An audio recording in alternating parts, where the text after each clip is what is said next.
Good morning, everybody, and welcome to 5 Minutes with Shawnee. And here is your host, Mr. Sean Entin. Good morning, Sean. Hey, everybody. It's Shawnee. How was everybody? It's Friday in September, and today's show is very special to me again because I've got a good friend of mine, Aaron Avila, who suffered a massive stroke. We're actually going to have on camera with us this morning his wife and then his mother-in-law and what happened to them in this traumatic occurrence that all of a sudden this guy's on top of the world, comes back home, and he's got the brain of a 4-year-old kid. So we're going to talk about Rebecca and Cynthia Johnson here, Rebecca Avila and Cynthia, really asking the questions. Hi, guys. How are you? Welcome to the show on Friday morning. Hi, Sean. Okay, Rebecca, walk me through what happened to your husband, because I know what happened. Give me from your words what actually went down. In September of 2010, he had a massive brain aneurysm. They ranged from 1 to 5. He had a 5. And so they said that he possibly would never come out of it. Well, he did. 2 weeks after his brain aneurysm, he had a stroke. And that's where you see a lot of deficits that happen, like his paralyzation on his left side. And so it was pretty hard. If it wasn't for my mom being here, I don't know that we could have all done it. Right. It takes a village to heal somebody. I know with me, it was a complete disaster. Everyone knew what happened, but nobody knows what to do. So walk me through. He comes home, your mom steps in, and she's been so wonderful, and you guys were blessed to have her. So Cynthia, tell me a little bit about what you had to do for the family. Your daughter and then your son-in-law. Well, my role was pretty important because in the beginning, I was really the only one that could understand his speech. And not only that, I played a huge support, doing things around the house that couldn't get done because my daughter and my grandson were spending time with taking care of my son-in-law. And when Aaron first came home, his abilities had a lot of deficits, and so it took 2 people to shower him, and it just really, really did take, as you said, a village. Mm-hmm. Yeah, a team. You guys are angels. I mean, for me at least, in my father being a doctor, and my mom, and me having 2 young kids, I actually had to move out of my house with my wife at the time, and my kids moved in with my parents because I couldn't do anything. They're wheelchair bound. They had to feed me. They had to dress me. So I understand it. So, Rebecca, if you could give some words of advice or inspire people, hey, your loved one just had a major, brain injury or stroke or even a heart attack, what do you recommend to people? Well, I think when this first happened to Aaron, I went through a phase where I kept asking myself, why did this happen to me? Why am I? Why me, right? Why me? Why did this happen to me? I don't understand it. And I got into a pretty dark place, and it took my son one day coming in and telling me, Mom, you need to stop being a victim. And I thought to myself, oh my gosh, I can't believe he's talking to me like that. And then probably about 3 days later, I realized I was being a victim. And that really changed my perspective and kind of outlook on the way things are.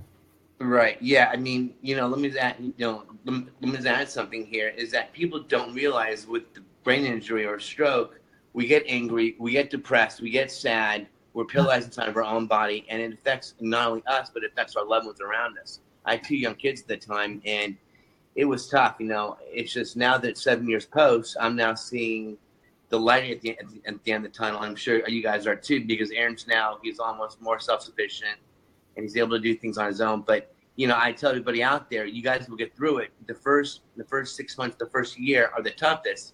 But once you figure out the routine and the person will get better, it just people heal. It's kind of like I said earlier in the show in this week. It's just a storm. The storm's going to come over, it's going to cross, and it's going to pass. And once it does, everyone's got to then enjoy life. And I know tomorrow is his 7-year celebration of life, right? Do you want to share that with us? Yes, tomorrow's 7-year celebration of life. We all get together and we celebrate his anniversary of his stroke, that he's still alive. So wonderful. You guys, listen, you guys are great. And Cynthia, I get it because my mom and then my mom-in-law at the time had to step in and help out with the kids, the family. So I thank you, Cynthia, for joining us on the show. And really, it does take a village. And you guys are really you guys are wonderful. You guys are God's people. And thank you for sharing with us. And I think, Rebecca, tomorrow I'm going to have on your son, Ryan. He's going to share his perspective of what he's going to do. And Ryan will be on tomorrow. So I want to thank you guys for just coming on and giving some words of love and wisdom to everybody. Thank you, guys. Hey, can I just ask a quick question? We got a couple more minutes.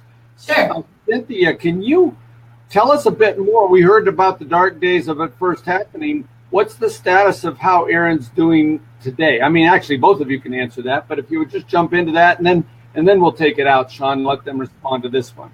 Okay. Well, I'll start first. Aaron still has bouts of depression, and because things don't move forward as fast as you would like when you have a stroke and you're in recovery. So we still have our hard days and we have our really good days. So as far as like thinking that it's always going to be better, yes, there's good days, there's bad days, and you just move forward. Yes, it is slowly getting better, but there is still bad days. Well, and also sometimes in the bad days, because I'm not Aaron's wife or his son, and this even played a role when he first came home, sometimes Aaron and I can communicate on a different level, and I'm able to assist him in an area spiritually or emotionally where sometimes he's not able to get that with his daughter and his family. We have always had a very, very special relationship. And so I still play a huge role in his everyday life. Yeah. Yesterday, for example, he was very depressed. He would not listen to me, but my mom came home. He could listen to every word she said. Which were probably the same words Rebecca said.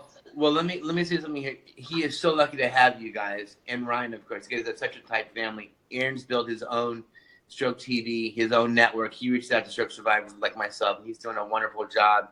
He's my inspiration. He's my hero. And you guys, I'll always say this, behind every good man is a great woman. And he's got two. He's very, very blessed. So thank you for coming on the show.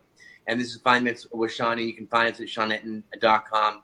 And hey, Rebecca, if you want to plug, what is it, StrokeTV.com? Yeah, it's Stroke TV. He doesn't have a website. It's a Facebook group. So it's just Stroke TV. Okay, wonderful. Well, thank you guys so much for coming on the show. And I look forward to speaking to Ryan tomorrow, which is going to be amazing because this kid was 18 when his father had a stroke, and he had to assume the responsibility of going from being a son to being a father of his father. And exactly. He did. So I look forward to speaking to him. So I thank you guys. I love all of you. And give Aaron a big hug from me, okay? All right. Thank you, guys. Bye. Okay, guys.